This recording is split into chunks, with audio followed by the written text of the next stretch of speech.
से विचार करें भावना अच्छी विचार अच्छी संकल्प अच्छी से अनुसार निज को सृष्टि कर संसार को सृष्टि कर व्यक्ति भाव में मुझ को सृष्टि कर मोर समस्त दुख सुख हानि लाभ दायिदार मुझे समस्त आत्मा भाव में विश्वात्मा भाव में अनंत कोटि कोटि आत्मा भाव में समग्र जगत को आम समस्त मिसिक सृष्टि कर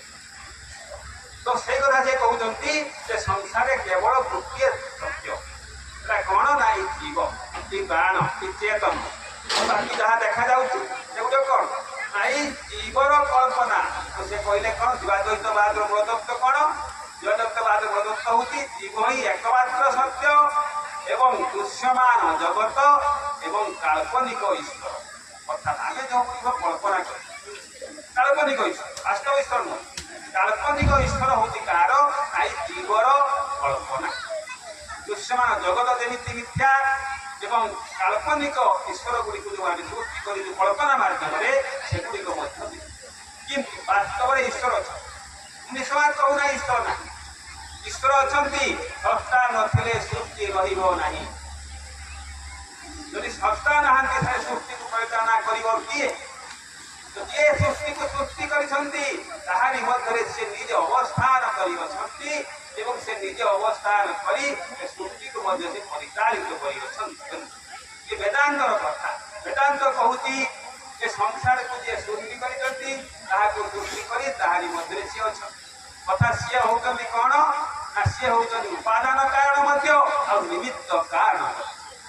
अर्थात उपादान किमित और निमित्त कारण किमित बुझा कथा सहज कर बुझा आपण मैंने ये सब साहित्य पाठ अर्थात आम दर्शन पाठ दर्शन कथा रोचे दार्शनिक समस्ते ही ना आम तो दर्शन भर बुझापे बुझा वेदांत कौन कहूँ जहाँ को आम सृष्टि करें रही आम निजे सृष्टि कर एक कथा आम उपनिषद तो सृष्टा करवारू मुझे सृष्टि कली तारी मध्य अवस्थान जमीका ना चतुर्ण नाभिष्टते ग्रहण चतुर्ण नाभि अर्थ कौन पूर्ण नाभि माने आपण माने बुझुथिबे पूर्ण नाभि क्या कहुए साहित्यिक संस्कृत शब्द आप जो जानते कोढ़ियाणी पोक मार्केट साग कहुए पूर्ण नाभि कौन करे मार्केट साग कौन करे आप माँ मैंने जान सी कौन करे ना सी निज देह सूता बाहर करे और गोटे जाल टे घर टे घर जब से घर रही था जहाँ आसन कीट पतंग दुख सब आसे जाल आवश्यक पड़े से जो निज देह बाहर कर सी निजे भर को नहीं से कहुए वर्णना तेणु संसार जो सत्ता या सृष्टि कर ये आत्मदेव आत्मपुरुष आपको ब्रह्म बोली कहुए ईश्वर बोली कहुए जहाँ भी वर्णना से वास्तव ईश्वर तो से वास्तव ईश्वर को ये संसार को सृष्टि कर सृष्टि कर तारी भितर से अवतार कर संसार को जो सृष्टि कर कहीं एक थे अनेक रूप धारण वेद कहूँ एक बहुश्यामी एक थी अनेक होली कौन पाई ना मत एका भल लगे ना मत एका के आनंद लगे ना संसार को आसे आनंद पाई और स्वभाव हूँ आनंद स्वरूप सत आनंद पूर्व थी सत जो दायी रही रही मोर के विनाश हो ना चेतन मुझे जड़ नुहे सत चित आनंद सदानंद सदा पवित्र सदाबे आनंद स्वरूप आम समस्त आनंद रहा समस्त आनंद सृष्टि होते आनंद बास करुचे आनंद लीन होता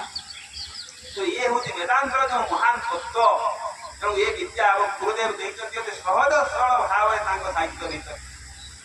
केवल गोटे सत्य संसार रही जीवन आम कहूचे अति सहज भाव प्राण कहूचे जीवन शक्ति बोली कहूचे आध्यात्मिक अर्थ में आत्मा बोली कहूचे ये जहाँ सृष्टि कर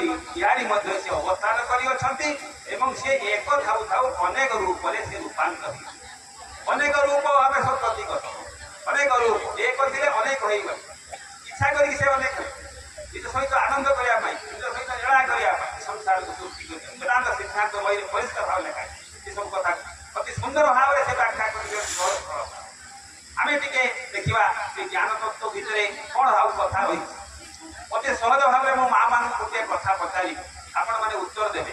ଯେ ସଂସାରେ ଆମେ କହୁଛେ ଭଗବାନ, ମୁଁ ବି କହୁଛି ଭଗବାନ, ସେମାନେ ମଧ୍ୟ କହୁଛି 100% କରେକ୍ଟ ଭଗବାନ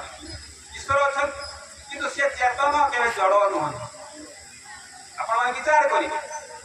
କୌଣସି ଜଡ଼ ବସ୍ତୁ କାହାକୁ ସୃଷ୍ଟି କରିପାରେ କି? ଜଡ଼ ବସ୍ତୁ କାହାକୁ ପରିଚାଳନା କରିପାରେ କି? ଜଡ଼ ବସ୍ତୁ କାହାକୁ କେବେ କିଛି ଦୁଃଖ ଦେଇପାରେ କି? କିଛି ଦେଇପାରେ ନାହିଁ। ଯଦି ଦିଏ କିଏ ଦିଏ ନା କେହି ଚେତନ ହିଁ ଦିଏ। ତେଣୁ ଯିଏ ଭଗବାନ ସଂସାରକୁ ସୃଷ୍ଟି କରିଛନ୍ତି ସେ ହେଉଛନ୍ତି ଚେତନ ତତ୍ତ୍ୱ, pure consciousness. Pure consciousness is ବ୍ରହ୍ମ, ଏବଂ ସେଇ ବ୍ରହ୍ମ କିଏ ନା ମୁଁ ନିଜେ।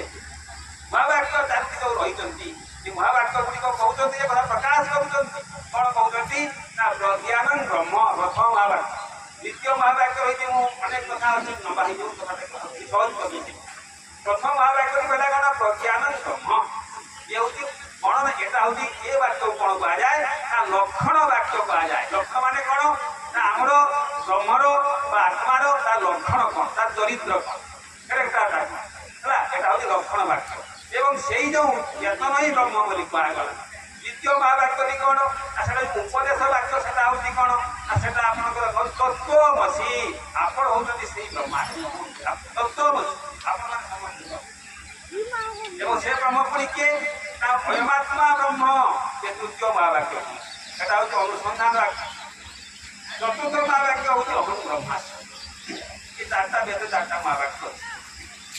କଥା ନ ପାଇଛ ମୁଁ ତାକୁ ଆଉ ଟିକେ ନୋଟ୍ କରି ସେଇଥିପାଇଁ କହୁଛୁ, ଆପଣ ମନେ ରଖନ୍ତୁ ଜିନିଷଟା।